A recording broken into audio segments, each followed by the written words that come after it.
Okay, Sophie, para sa iyong Filipino exam, ipakilala mo muna ang iyong sarili sa Filipino. Ibigay mo lahat ng detalye na pwede mong ibigay tungkol sa sarili mo. Sige. Ako po si Sophie Alexa Arquiza Donato. Nakatira ako sa 21 Long Beach Street, Barangay Merville, Parañaque City, Metro Manila, Philippines.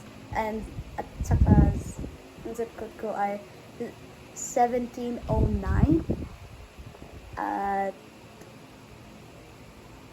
may apat na kapatid ako. Si Uy, si Lakan, si Maddie, at si Erin. At ang magulang ko ay si Rhea at si Trix Donato. Ano ba? Ilang taon ka na? Oo nga. Ako ay...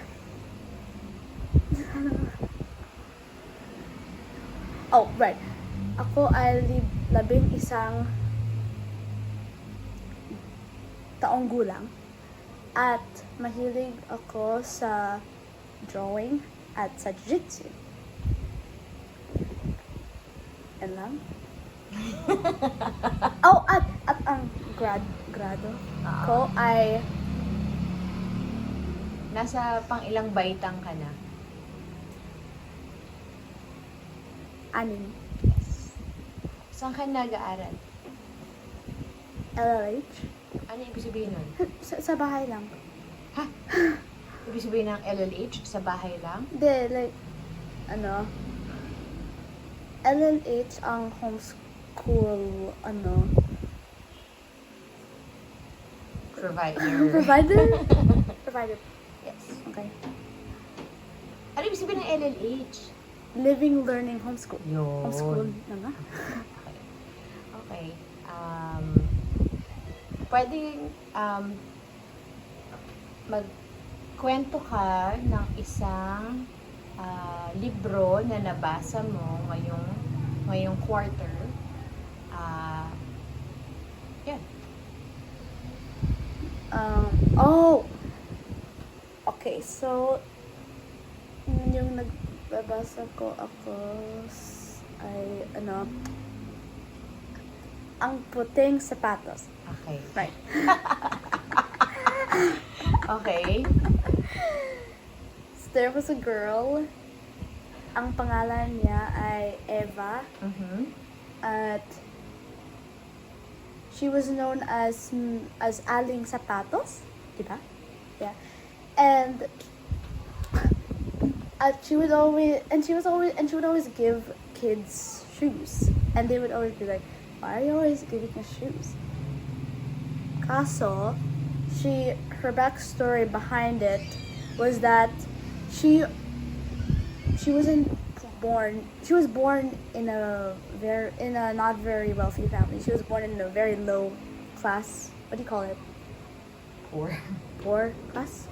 No, poor. Lower class. Poor family. Yeah, and she was born in a poor family. Ano kayo ng poor? Sa Tagalog. Nakalimutan ko. Okay. Sorry po. And so, she had to go to her graduation at may honor siya. And so she had to wear a white dress, white shoes, pero she didn't have any. So she borrowed a very... Wala na ba siyang mga magulang? Meron. Okay. Kwento mo yung magulang. I don't remember their names. But they didn't have a lot of money. The mom was only anong tawag dyan? Like, someone who scrubs for people. And the dad... Who scrubs for people? Like, their clothes. Washes their... laundress, Yes. yeah. Scrubs and washes other people's clothes. Like a Labandera. Labandera. Yeah. And so that... But they didn't earn as much as other jobs. Daddy niya, tatay niya. Yung job niya? Oh, ano tungkol sa tatay niya? Her dad, he didn't finish college. He didn't have enough money. So he wanted her to finish his studies. And so Tapos, Teka. May sakit yata, di ba? oo nga! Okay. Okay. He was sick. So, they were running out of money because he was sick. And they need to buy medicine, all the yada yada. So their money was going away because they needed to keep the father alive. And she already had, and Eva, she had honors. And so she needed to graduate. So they bought a very maikli dress. It was so short. And she had black shoes. And so they searched in the mga, drainage, Basurahan. yeah, from the trash, from the drainage, from the, canals, right?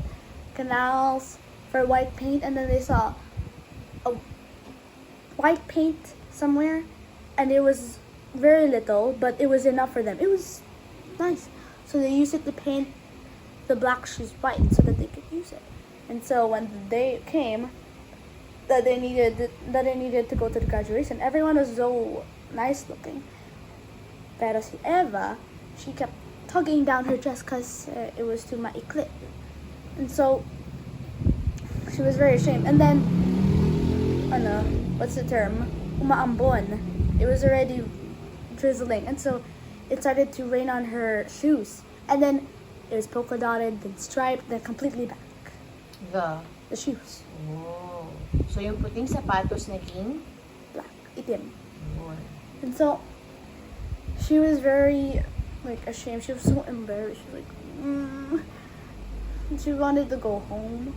But when she came, all her teachers go Eva! And then she was but she was still so embarrassed.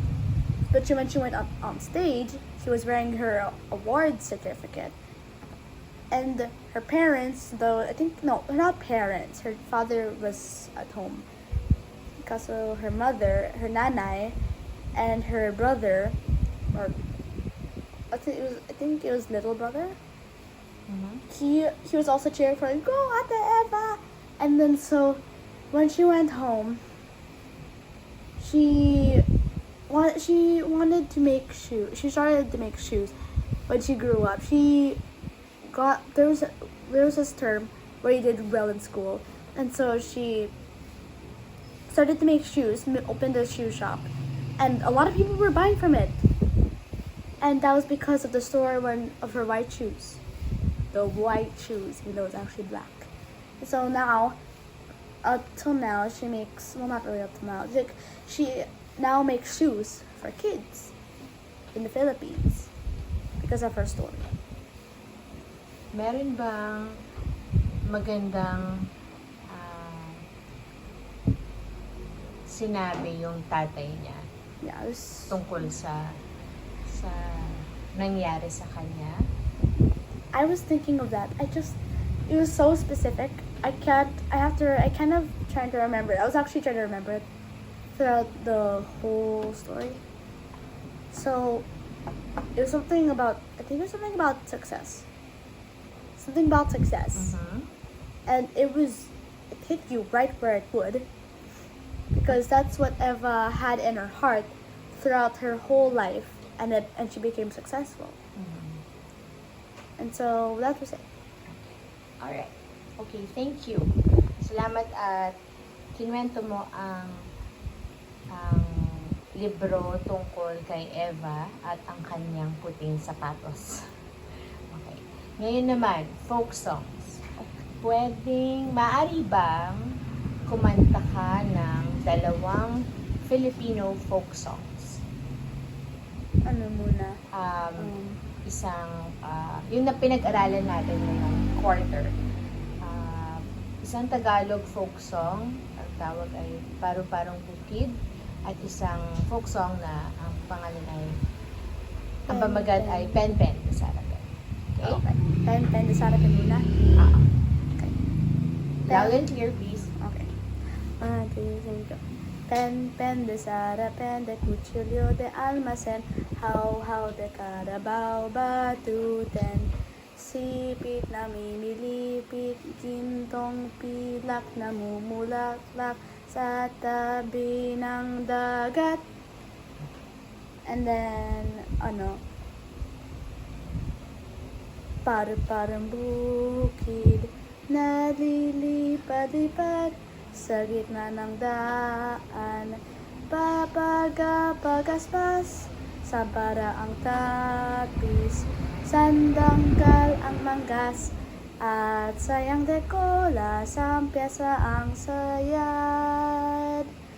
May paineta pa siya, uy, may sukray pa man din, uy, nagwas di ohetes at nalabasin.